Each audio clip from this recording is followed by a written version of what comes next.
Today, let's have a look at a Supercomputers Premier League predictions for next season. Hello guys, and welcome back to yet another video. We are back reacting to what the Supercomputer has to say for next season. We did this for the Championship last week, which I thought was quite fun. The comments were a bit mixed. A lot of people did not like what the Supercomputer had to say, so it's going to be interesting to see what it has to say on the Premier League, the top flight of English football. Guys, be sure to share your thoughts on the Supercomputers predictions in the comments. Remember, these are not my predictions, I'm just reacting to the Supercomputers predictions.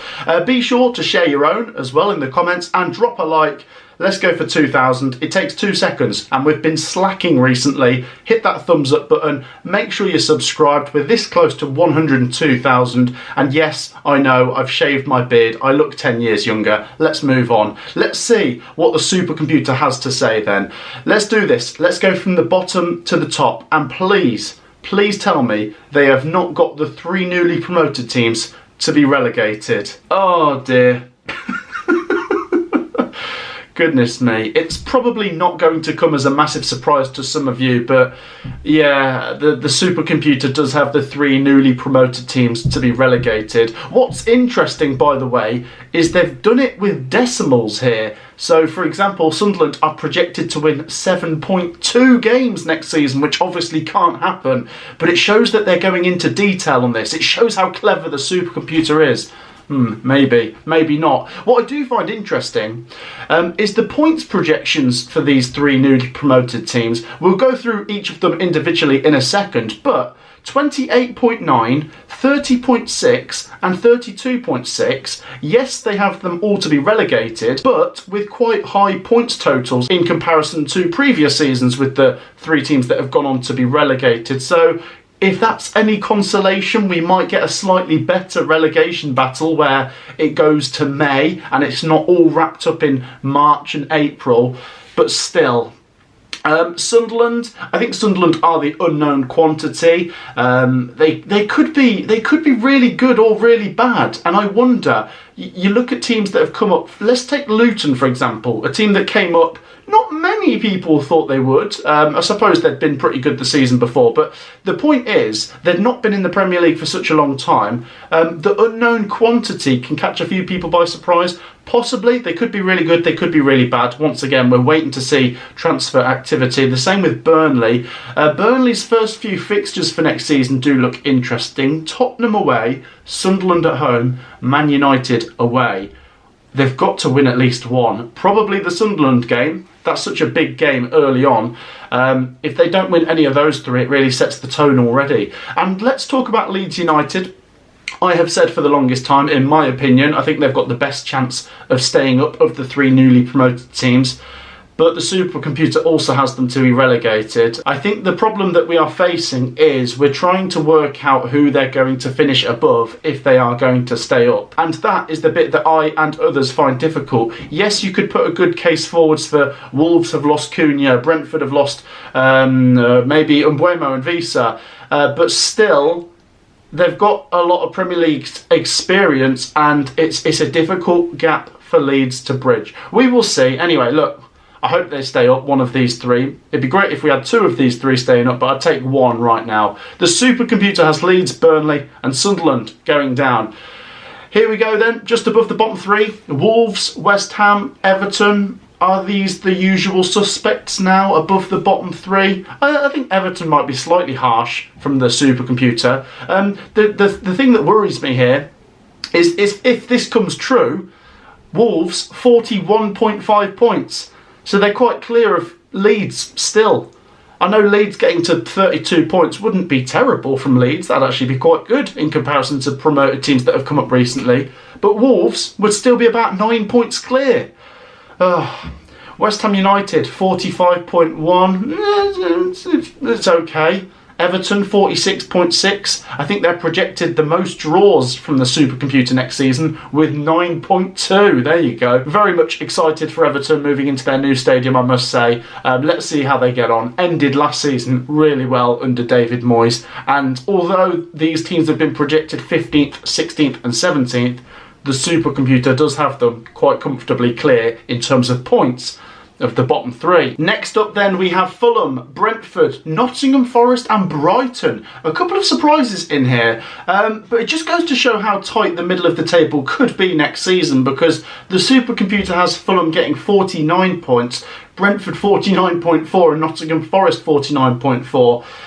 Fulham and Brentford, I think, it's difficult, isn't it? It's somewhere in the middle. I mean, they could be 10th, they could be 15th, so is it safe to land them in the middle of that region? Possibly. Brentford, I do think, are a team that a lot of people might try and say are in trouble for next season with the loss of the manager, of course, Thomas Frank, and possibly both strikers going. If they lose Mbeumo and Visa, yeah, that is a cause for concern.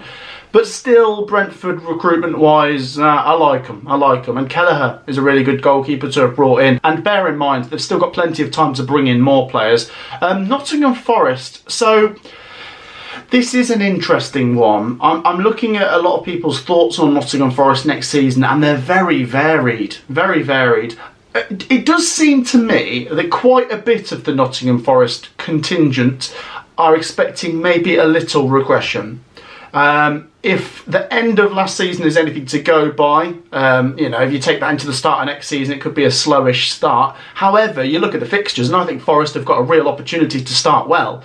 There's also the Conference League. I don't know how much that plays into Forest season derailing in the Premier League at all. I think there's a real chance Forest could win the Conference League, I will say. So 12th place from the supercomputer. I don't think Forest fans are going to be too pleased with it. I don't necessarily think it's too outlandish. If you look at how tight the middle of the table could be. I think that's what I'm going to say. And also, we don't fully know their transfer business yet. Remember, it's still June, but I do trust Forest in their ability to bring in good players. 11th place, Brighton.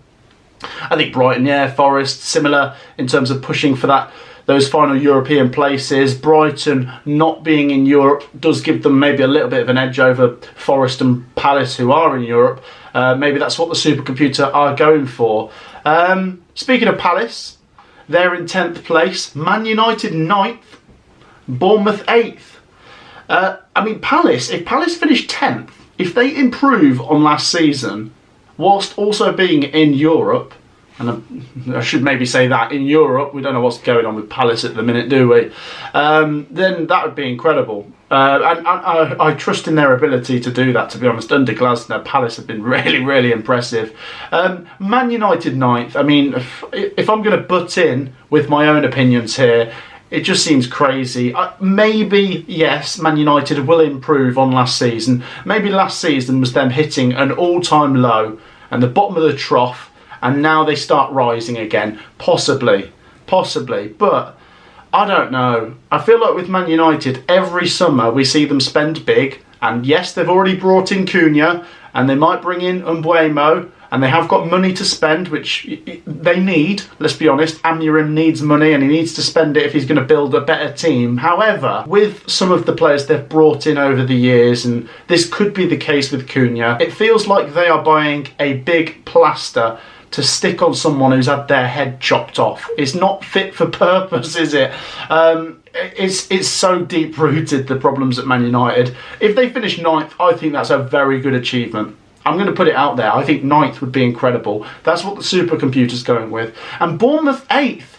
Bournemouth in 8th place. Obviously, last season they finished in 9th, so one better for the Cherries. Currently, Kirkes, though, going to Liverpool. We'll come on to Liverpool in a minute. Right then, the European race. Tottenham, Aston Villa, Newcastle, Chelsea. Tottenham, I mean, let's be honest, similar to Man United, how poor they were last season, this would be a massive improvement. I do feel a little bit more confident for Tottenham. However, I think the new manager, Thomas Frank, we've seen him in the Premier League, we like him. And I think he's a project manager. I think if Tottenham stick with him for a couple of years, this could be something that, that something could be brewing, let's say. They've got the Champions League next season, so they are going to be juggling, but it does give them more money and more reasons to go out and spend big. I think, if I'm being realistic with Tottenham, if Thomas Frank can get them back into the top 8 next season, even just top 10, and then after that maybe you get into the top 6, and you know what I mean, you're building year on year. I like him. Villa 6th, I mean, they've actually done the same as last season. Villa 6th, Newcastle 5th, Chelsea 4th. Not very creative. It could be this close though. I mean, you look at the gap in terms of points between Newcastle and Villa. I mean, there's nothing in it really. So yeah, once again, we could get a Champions League race going down to the final day.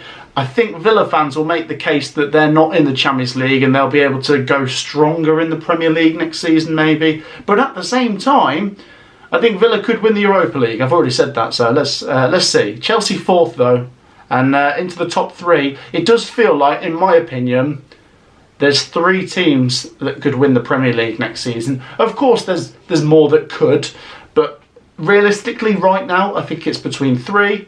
And let's see who the supercomputer has. Liverpool. Okay. Ooh, close though. And look at the points, by the way. That's interesting. Look how many games they reckon Liverpool, Arsenal and Man City are going to lose. Quite a lot for teams that are jostling for the Premier League title. Man City 3rd. I think a lot of people are expecting them to push for it this season. From what I have seen, and I think I'm right in saying this, most people are going for Liverpool to win the league, then Man City, then Arsenal, in that order. That's what I think I've seen, basically looking through comments and people on social media. So Man City 3rd, Arsenal 2nd, Liverpool 1st. And we just spoke about Kirkes going in. They've just bought Wirtz, of course, as well. They're spending a lot of money, and considering they already won the Premier League last season, this could be a very, very powerful Liverpool team. I know they've lost Trent, and there is going to be some churn, some changeovers at Liverpool. But yeah, I think they've got to be the favourites. In my opinion, I've said that. I think Liverpool are the favourites going into next season, and so does the supercomputer. But what I will take away from this prediction from the supercomputer is they think the Premier League's going to be tighter next season and more competitive. Because last season, Liverpool won the league with, was it 84 points? Next season, the supercomputer says they win it with 76. And the teams down at the bottom are picking up much more than the teams down at the bottom last season. So that's something, but it's still not quite what I would want. Honestly, I've got to say, I mean, as for the Premier League title, I don't mind who wins it. But just going back to the relegation battle, if the 3 newly promoted teams all get relegated again, and then again the next season, what can we do? What is even the point in promotion anymore if that happens? Like, seriously. I don't know. Let's see. Right, share your thoughts. Remember, this is not my prediction, it's the supercomputer's prediction. We've had a laugh. Which ones do I disagree with? I think Forest could be a little bit higher and Man United could be a bit lower, but okay, you never know. The supercomputer might be right. I mean, except for the fact that teams won't actually get decimals in terms of points next season. But like I say, it goes to show that the supercomputer is very nerdy and they've done their homework and they're very reliable. Right, share your thoughts. Drop a like, subscribe. If you want to share your own predictions, go for it. I will see you in the next video. Take care, everyone. Peace out.